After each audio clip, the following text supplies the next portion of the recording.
Hello dear students, total English के नए video में आप सबका स्वागत है। सो स्टूडेंट्स, हम लोग क्लास 10 इंग्लिश और एसएसटी का प्रिपरेशन कर रहे हैं क्योंकि एग्ज़ाम का टाइम जो है बहुत करीब आ चुका है। तो हम लोग प्रैक्टिस कर रहे हैं, रिवीजन कर रहे हैं, टेस्ट ले रहे हैं। तो हर तरह से इंग्लिश और एसएसटी का जो भी प्रिपरेशन है वो हम लोग कोशिश कर रहे हैं। आज के इस वीडियो में हम लोग करने वाले हैं unseen passage. Unseen passage English का एक बहुत ही महत्वपूर्ण हिस्सा है जो कि श्योर शॉर्ट एग्ज़ाम में पूछा ही जाता है। जो मैंने वीडियो बनाया था जिसमें कि हमने सैम्पल पेपर को देखा था, ठीक है, जो सैम्पल पेपर सीबीएसई के द्वारा जारी किया गया, इस पर मैंने वीडियो बनाया है। अगर आपने वीडियो नहीं देखा है तो वो आई वाले बटन से आप जाके उसे देख सकते हैं। उसमें मैंने बताया है कि किस टाइप का क्वेश्चन इंग्लिश में पूछा जा रहा है, कौन कौन से क्वेश्चंस आ रहे हैं, ठीक है। तो उसमें अनसीन पैसेज भी आया था। तो अनसीन पैसेज हमेशा आता है, इस बार भी आने वाला है। तो देखते हैं अनसीन पैसेज को कैसे सॉल्व किया जाए। इसमें देखिए अनसीन पैसेज में रहता क्या है, सिर्फ और सिर्फ प्रैक्टिस का खेल है। नाम ही इसका अनसीन है ना, नाम ही इसका अनसीन है। तो इसको कोई जानता ही नहीं कि क्या आने वाला। तो जितना आप प्रैक्टिस करते हैं ना उतना आप वहाँ पे कॉन्फिडेंट रहते हैं, ठीक है। तो चलिए इस वीडियो को हम लोग फटाफट स्टार्ट करते हैं और देखते हैं पैसेज को किस प्रकार डील किया जाता है। So let's start the video. देखिए कोई भी क्वेश्चन जब दिया जाता है तो आप लोग उसका एक ओवरव्यू लेते हैं। सबसे पहले हम लोग ओवरव्यू लेते हैं। ओवरव्यू का मतलब एक एक लाइन करके पढ़ना नहीं, एक एक वर्ड को, ठीक है, बस ऊपर से नीचे तक एक बार देख लेना, समझ में आ जाता है, आइडिया लग जाता है। अच्छा ये वर्ड्स थोड़ा ज़्यादा दिख रहे हैं, हो सकता है इस टॉपिक पे हो सकता है, ठीक है। ओवरव्यू लेते हैं हम लोग और अगला स्टेप होता है हम लोग का रीडिंग। यहीं पर हम लोग रीडिंग में ही डिफरेंस क्रिएट हो जाता है। जो बच्चे समझदार हैं वो रीड करते करते मीनिंग को भी समझते जाते हैं, और जो बच्चे सोचते हैं कि टाइम सेव करना है, जल्दी जल्दी रीड करना है, तो जल्दी का काम शैतान का होता है, पता है ना, तो गड़बड़ी हो जाती है। तो फास्ट रीडिंग करके कोई फ़ायदा नहीं है, क्योंकि पता है क्या होता है, फास्ट रीडिंग आप कीजिएगा तो एक बार में आपको समझ में आना है नहीं, तो आपको फिर 2 बार 3 बार रीड करना पड़ेगा। तो 2 बार 3 बार रीड करने से बेहतर है जो देखिए 2 बार एटलीस्ट किया जाता है, लेकिन 2 बार में भी नहीं समझ में आता अगर फास्ट रीडिंग किया जाए। तो 2 बार रीड अगर करना ही है तो उसको समझ के कीजिए, ठीक है, ये बेटर रहेगा। और तो और कुछ स्टूडेंट ऐसा भी करते हैं कि सीधे पैसेज आया, सीधे जहाँ पे क्वेश्चन आंसर सेशन है, क्वेश्चन आंसर जहाँ सेक्शन है वहाँ चले जाते हैं और सीधे क्वेश्चन को देखते हैं, फिर आंसर को खोजते हैं और सोचते हैं कि उतना कौन पढ़ेगा, सीधे क्वेश्चन को देख के आंसर को खोज लेते हैं। ये भी गलत है, क्योंकि आपको लग रहा है कि आप बहुत स्मार्ट वर्क कर रहे हैं, लेकिन ये गलत है, क्योंकि आपको उसका आंसर खोजने में बार बार उस पैसेज को ऊपर से नीचे तक उतना बार पढ़ना पड़ जाता है। सो ये तो और गलत स्टेप रहता है, ठीक है। तो इन सब चीज़ों को अवॉइड किया जाएगा। चलिए पैसेज को देखते हैं फटाफट। Read the passage given below and answer the questions that follow, ठीक है। पैसेज को मैं रीड करूंगा, आप लोग मेरे साथ साथ रीड करते जाइए।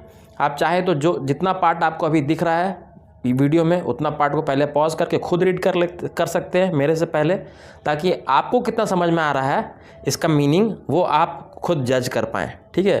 क्योंकि वहाँ पर एग्ज़ाम में कोई हेल्प नहीं करेगा, मैं भी नहीं रहूँगा, तो आपको खुद वहाँ रीड करना है अकेले। इसलिए इसको पॉज करके एक बार आप रीड कीजिए, फिर मेरे एक्सप्लेनेशन को सुनते जाइए, ठीक है। सो चलिए पैराग्राफ को हम लोग फर्स्ट पैराग्राफ को पढ़ते हैं। हर पैरा के पहले नंबरिंग किया हुआ है, ठीक है। ये सीबीएसई में इस बार भी ऐसा इस टाइप का आ रहा है। लाइन्स, नंबर ऑफ लाइन्स लिखा हुआ रह सकता है, पैराग्राफ का नंबर लिखा रह सकता है, इस टाइप दिया रहता है, तो ये अच्छा बात है। पहला है वंस अ मैन, चलिए रीडिंग स्टार्ट करते हैं। Once a man saw 3 masons along with some laborers constructing a temple।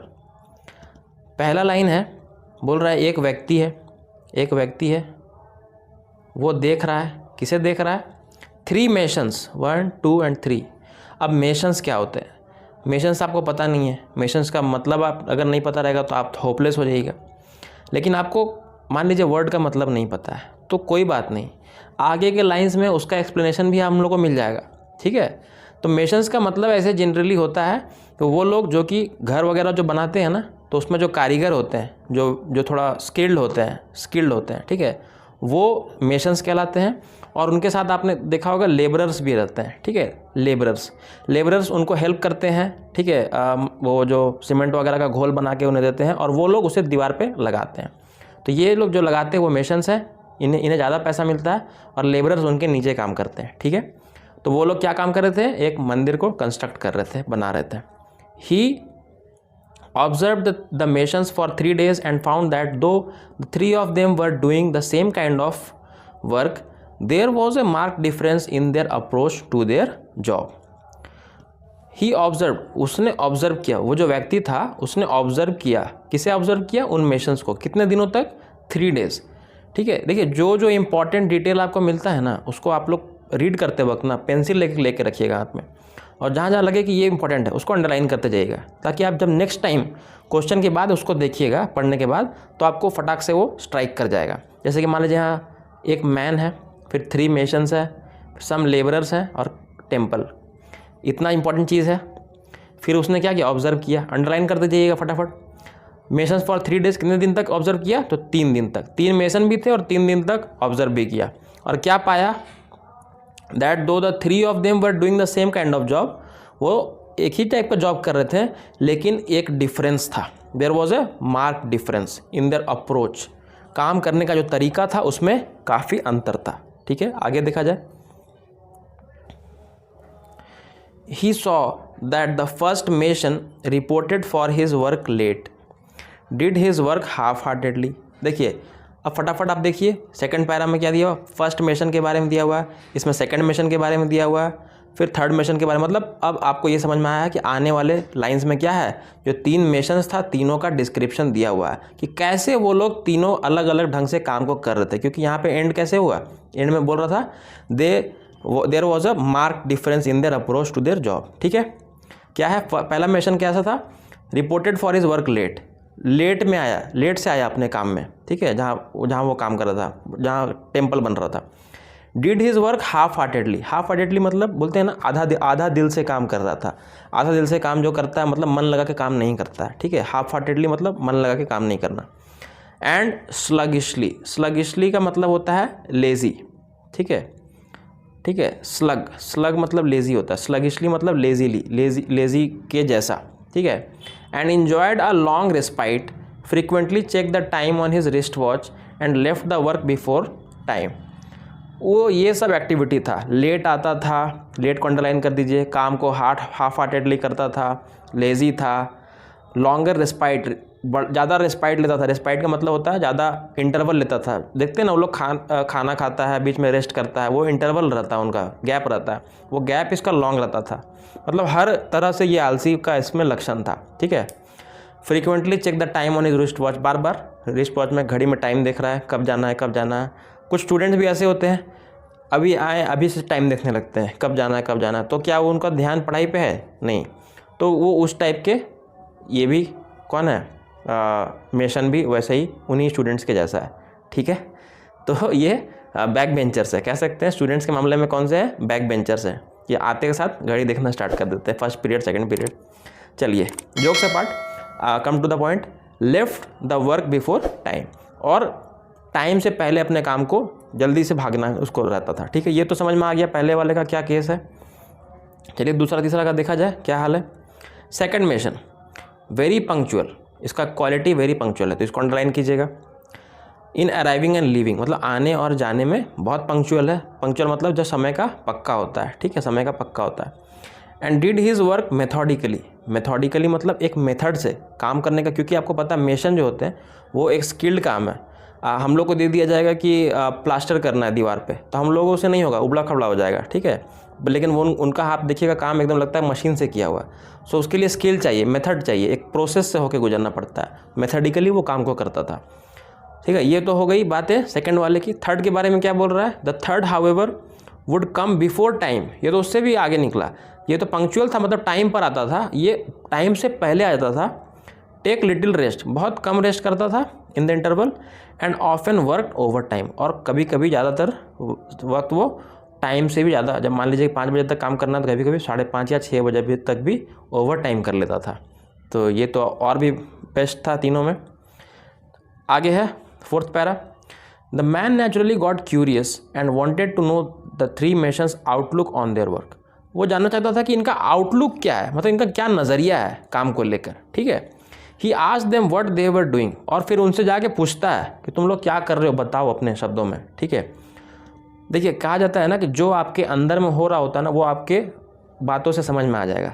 ठीक है, आप पढ़ाई को लेके कितने सीरियस है या करियर को लेके कितने सीरियस, आपसे कुछ जब कोई पूछता है, बात करता है, आप उसी टाइप का आंसर भी देते हैं, तो ये वही जाके पहले दूसरे और तीसरे मिशन से जाके सीधा पूछता है तुम काम को किस तरह देखते हो। ठीक है, तो पहला फर्स्ट मेंशन बोलता है tapped his big belly with his hand, अपने बड़े से पेट को छूता है, ठीक है, अपने हाथ से बोलता है ऐसे करके, and said I am earning food for my self, मैं अपने लिए बस खाना इकट्ठा कर रहा हूँ, ये मेरा पेट इसी से चलता है, मेरा परिवार इसी से चलता है, मेरा खाना इकट्ठा हो रहा है यहाँ से। दूसरा बोलता है I am constructing A building, मैं एक बिल्डिंग बना रहा हूँ, यही मेरा काम है, ठीक है, वो अपना पंक्चुअल था। थर्ड बोलता है looked at the huge building and said I am building the house of God, और तीसरा अपने काम के इंपॉर्टेंस को समझता है, ये बिल्डिंग कोई ऐसा वैसा बिल्डिंग नहीं है, ये कैसा बिल्डिंग है, it is a house of God, ठीक है, तो अपने काम की अहमियत को वो समझता है। एक लाइन में समझ में आ गया कि that person understands the importance of his work, ठीक है। यहाँ पर हो गया हमारा पैसेज, जो अनसीन पैसेज था, ख़त्म। अब होता है मेन इंटरेस्टिंग चीज़, क्वेश्चन आंसर्स। क्वेश्चन आंसर्स को देख लिया जाए, ठीक है। On the basis of your understanding of the above passage answer any 8 of the following questions. Questions कितने दिए गए हैं, HI तक दिया हुआ है, ठीक है, और इसमें से कोई भी 8 बनाना है, हालांकि हम लोग सारा सॉल्व करेंगे, ठीक है, ये एग्जाम तो है नहीं, आपको तो समझना है, समझने के लिए मैं बता रहा हूँ। पहला क्वेश्चन क्या है, what were the 3 masons doing, आपको तो पता है, आंसर तो पता है, तीनों मेशंस क्या कर रहे थे। क्वेश्चन का हिंदी समझना है पहले, ठीक है, हिंदी में क्या बोल रहा है कि तीनों मेशंस क्या कर रहे थे, वर पास्ट टेंस, डूइंग क्या कर रहे थे, काम कंप्लीट नहीं हुआ था, मंदिर का काम बन रहा था, तो सिंपल सी बात है, तीनों मेशंस क्या कर रहे थे, वो लोग मंदिर बना रहे थे, तो बना रहे थे पास्ट टेंस में आपको लिखना है, और पास्ट टेंस में इनकम्प्लीट, मैं सेंटेंस बनाना सिखा रहा हूँ क्योंकि इस बार डिस्क्रिप्टिव है, आपको सही से आंसर लिखना है खुद से। और एक चीज़ ध्यान रखिएगा कि आप कभी भी ये मत सोचिएगा कि ये क्वेश्चन है, इसका आंसर हमें सेकंड पैरा में मिला हुआ, यहाँ से यहाँ तक ऐसे टिक कर लेते हैं बहुत सारे स्टूडेंट, और यही सेम टू सेम इसको छाप देते हैं। वैसा नहीं करना, उसमें फुल मार्क्स नहीं मिलेंगे, मार्क्स कटते हैं थोड़े, ठीक है। मान लीजिए अगर आप वैसा करके आप 8 का 8 आंसर करते हैं ना, तो हो सकता है आपका सही भी हो 8, तो आपको 5.5 या 6 मिल जाए, कुछ मार्क्स कट जाते हैं। तो it is better you try to write in your own words, लिखा होता है कि अपने शब्दों में आंसर कीजिए, ठीक है, और जो अपने शब्दों में सही से ग्रामर का यूज़ करता है, that person will get 8 out of 8 और 5 आउट ऑफ 5 और 10 out of 10, whatever will the full marks, ठीक है। चलिए, what were the 3 masons doing, क्या कर रहे थे तीनों मेशंस, तो 3 masons were constructing a temple, the 3 masons were, WERE हो जाएगा, पास्ट टेंस है, वर कंस्ट्रक्टिंग हो जाएगा, ING लगेगा, अ टेम्पल, ख़त्म। एक लाइन का आंसर है, शॉर्ट है। How long did a man observe them, वो आदमी उन्हें कितने दिन तक देख रहा था, कितने दिनों तक ऑब्जर्व किया था, देखिए, ऑब्जर्व द मेशंस फॉर 3 डेज। अब मैंने क्या बताया था, आप मेन चीज़ को अंडरलाइन करके रखिए, 3 डेज, लेबरर्स, 3 मेशंस, अंडरलाइन कीजिएगा, तो आपको उतना खोजना नहीं पड़ेगा कहाँ है, आपको सीधा दिख जाएगा मेन चीज़। तो ये आपका टाइम सेव करने वाला है, 3 डेज, तो 3 डेज तो समझ में आ गया आंसर, लिखिए कैसे, for how long did a man observe them, so उस आदमी ने उन्हें 3 दिनों तक ऑब्जर्व किया, तो इस तरह से लिखिएगा, the man observe them for 3 days, ठीक है, 3 ऐसे मत लिखिएगा, THREE लिखिएगा, फॉर 3 डेज, हो गया answer. What made the man curious, curious का मतलब क्या होता है, उत्सुक होना, ठीक है, उत्सुक होना, वो क्या देखकर उत्सुक हो जाता है, यही देखता है कि तीनों का काम जो करने का है, वो काम तो सेम कर रहे हैं, लेकिन तीनों का काम करने का तरीका जो है वो अलग है, ठीक है। देखिए यहाँ पे आपको मिलेगा इसका आंसर, हाँ, वो देखता है कि that there was a marked difference in their approach to their job, जो उनका काम करने का अप्रोच है उसमें एक डिफरेंस है, ठीक है। द मैन वॉज क्यूरियस, ऐसे लिखिएगा, द मैन, फिर यहाँ पे वॉज लगा दीजिएगा, was curious to see that there was a mark difference in their approach to their work, ठीक है। इस तरह से सेंटेंस बिल्ड होता है, ठीक है, कुछ हिस्सा क्वेश्चन से लेते हैं, कुछ पार्ट अपने से ऐड करते हैं, और कुछ पार्ट पैसेज से लेते हैं, ठीक है। इस तरह से एक आंसर, कंप्लीट आंसर बनता है। नेक्स्ट है, how did the first mason do his job, first mason के बारे में पूछ दिया, तो फर्स्ट मेशन के बारे में आप तो अंडरलाइन करके रखा ही है, फटाफट बता दीजिए क्या क्या था, फर्स्ट मेशन में क्या क्या खासियत थी, खासियत तो कुछ था ही नहीं, सॉरी, ठीक है, वो लेट आता था, हाफ हार्टेडली काम करता था, स्लगिश था, लेज़ी था। लॉन्गर रिस्पाइट इन्जॉय करता था, ज़्यादा छुट्टी लेता था, मतलब गैप लेता था बीच में, बार बार अपने रिस्ट वॉच पे टाइम लिखता था और जल्दी चला जाता था। तो इन सबको आप पॉइंट वाइज लिख दीजिए, बहुत बेस्ट होगा। पॉइंट वाइज लिखिएगा तो बहुत सही आंसर बनेगा आपका, ठीक है। तो इतने सारे पॉइंट्स हैं, 1 2 3 4 5 6 7 पॉइंट्स हैं। और अगर चाहे तो आप पैराग्राफ में भी बना के लिख सकते हैं, क्योंकि ये ज़्यादा मार्क्स का है नहीं, ज़्यादा डिटेल में बताने की आवश्यकता भी नहीं है, ठीक है। How did the first man do his job? The first man, फिर यहाँ से डू हिज जॉब को नहीं लिखना है। The first man used to come late, comma, ऐसे ऐसे करके कॉमा दे देकर आंसर बताते जाइए, ठीक है। अब मान लीजिए एक चीज़ और बता रहे हैं कि पास्ट टेंस हम लोग बताते हैं, पास्ट टेंस में कोई काम करता था तो यूज्ड टू लगाते हैं हम लोग, लगाते हैं ना। यूज्ड टू मैं नहीं बोल रहा गलत है, यूज्ड टू सही है लगाना, लेकिन आपको बार बार एक ही चीज़ को बताना है, ये करता था, वो करता था, बार बार आप यूज्ड टू लगाइएगा थोड़ा ऑड लगता है, ठीक है। तो आप यूज्ड टू भी लिखिए और कई जगह आप उसके जगह पे वुड भी लिख सकते हैं। जैसे कि अगर बोलना है कि वो लेट आता था, he used to come late, या फिर he would come late, both are correct, but you have 2 better ways of writing. आपके पास वेराइटी है, आ गया। वुड लगाइए चाहे यूज्ड टू लगाइए या दोनों लगाइए, ठीक है। नेक्स्ट है, how did the third mason view his job? Sorry, एक स्किप हो गया। What was the second mason's approach towards his job? फिर सेकंड मेसन के बारे में पूछ दिया है। There is nothing new. Second mason का जो जो क्वालिटी, जैसे फर्स्ट मेसन की जो बातें थी उसने हमने लिखा, वैसे सेकंड के बारे में जो पॉइंट्स हमने अंडरलाइन किया था वैसे आप लिख सकते हैं, ठीक है। कुछ नया नहीं है इसमें। नेक्स्ट है, how did the third mason view his job? Third mason को अपना काम कैसा लगता था, कैसे वो अपने काम को करता था?